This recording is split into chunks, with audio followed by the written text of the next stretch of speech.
चोपडा शहरात गणेश विसर्जन सोहळ्यानंतर शहर गुलाबी रंगात न्हाल्याचं चित्र पाहायला मिळाले। गुलाल उधळणीने संपूर्ण विसर्जन मार्गावर 8 ते 9 इंच जाडीचा गुलालाचा थर पडला होता। गणेश विसर्जनासाठी हजारो भाविक सहभागी झाले होते, तर गेल्या वर्षाच्या तुलनेत यावर्षी दुपटीने गुलालाची उधळण झाल्याचं प्रशासनाने सांगितले। नगर परिषदेचे तब्बल 70 कर्मचारी सकाळी 6 वाजल्यापासून गुलाल गोळा करण्यासाठी लागले आहेत। जेसीबी तसेच फावड्याच्या सहाय्याने गुलाल ट्रॅक्टरमध्ये भरून विल्हेवाट लावली जाते।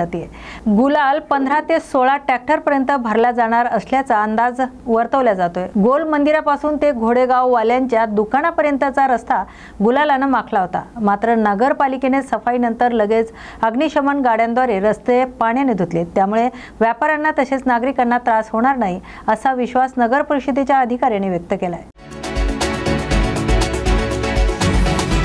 शेतकऱ्यांचा सातबारा कोरा करा, मराठा समाजाला ओबीसीतून आरक्षण देऊ नका, मुलींचं मोफत शिक्षण लवकरात लवकर अंमलात आणा आणि देवाभाऊला सद्बुद्धी येऊ दे रे बाप्पा असे फलक लावून ओबीसी क्रांती मोर्चाने गणपती बाप्पाकडे साकडे घातले। जिल्ह्यात मोठ्या प्रमाणात सामाजिक आणि घरगुती गणपतीची स्थापना करण्यात आली आहे, तर वेगवेगळ्या प्रकारचे देखावेही तयार करण्यात आले। गणपती बाप्पांना आम्ही रोज प्रार्थना करत आहोत की सरकारला सद्बुद्धी देव। ओबीसी एससी एसटी विद्यार्थ्यांची 15 वर्षापासून शिष्यवृत्ती वाढ झाली नाही, ती वाढ करण्यात यावी।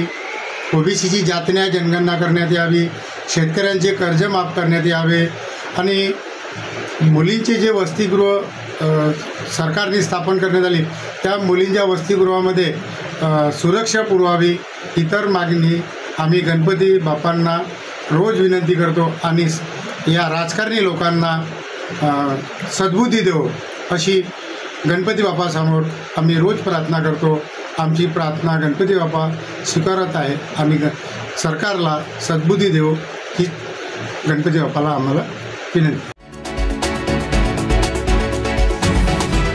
रत्नागिरीतील मिरजोळे येथील विष्णू पाडावे यांच्या घरी पर्यावरणपूरक संत परंपरेवर आधारित देखावे करण्यात आले। तसेच गणपती मूर्ती आणि केलेला मखर पर्यावरणपूरक आहे। कागदी पुठ्ठे, गोंडपाट, सुंब, माती, वाळू या घटकांचा वापर करून टाकाऊ पासून टिकाऊ या पद्धतीचा वापर करण्यात आलाय। संत एकनाथ महाराज यांच्या विठ्ठलावर असलेली भक्तीवर आधारित पर्यावरणपूरक देखावे केला गेलाय। मोबाईलच्या विळख्यामध्ये गुंतलेली युवा पिढीला संत परंपरेचा विसर पडत चाललेला आहे, तर या युवा पिढीला ही संत परंपरा समजावी हा प्रामाणिक हेतू पाडवे कुटुंबियाचा आहे। आताचे लोक देवभक्तीकडे कमी लागलेले आहेत आणि हे त्यांच्या नजरेत आणून देण्यासाठी हा एकनाथ महाराजांचा देखावा तयार केला आहे। एकनाथ महाराजांनी पांडुरंगाची भक्ती कशी केली, त्यांच्या घरी कसे नांदायला आले, हे आम्ही लोकांना पटवून देण्यासाठी हा कार्यक्रम आम्ही केला आणि हा देखावा करायला जवळजवळ 2-2.5 महिने गेले। त्यांच्यासाठी जे लागणाऱ्या वस्तू ह्या टाकाऊपासून टिकाऊ कशा राहतील हे दाखवलेले आहेत आणि जी आपलं कुटुंब आहेत हे जवळजवळ एकत्र कसं येईल याच्याकडे जास्त लक्ष घालावं, म्हणून आम्ही हा कार्यक्रम नेहमी राबवत असतो।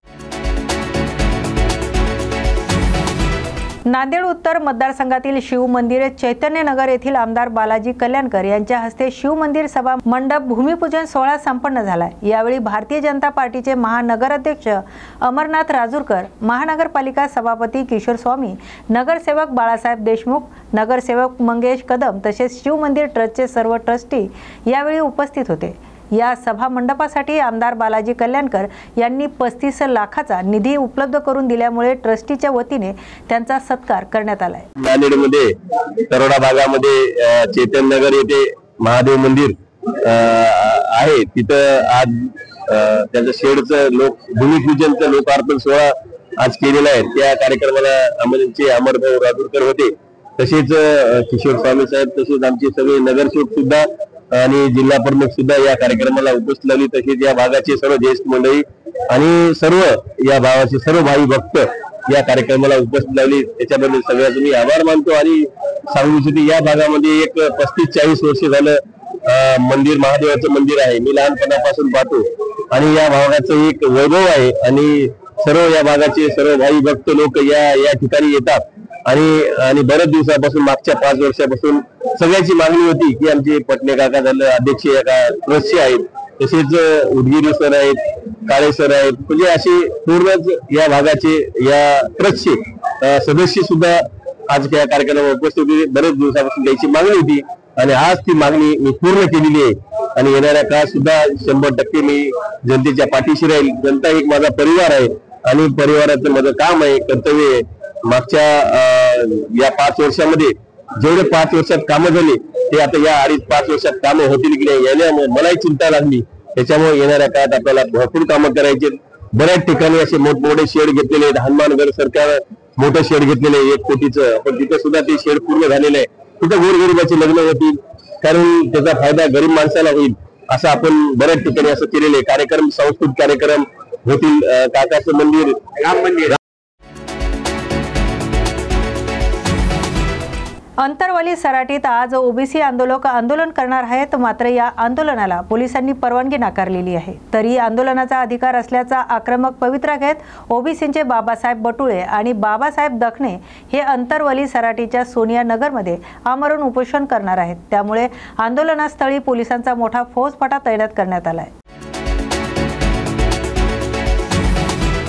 मुंबईतील आझाद मैदानावर मनोज जरांगे पाटील उपोषणाला बसले असून आज त्यांच्या उपोषणाचा 4था दिवस आहे. यावेळी आझाद मैदानात मनोज जरांगे पाटील यांच्या राष्ट्रवादी काँग्रेस शरदचंद्र पवार पक्षाचे प्रदेशाध्यक्ष शशिकांत शिंदे यांनी भेट घेतली.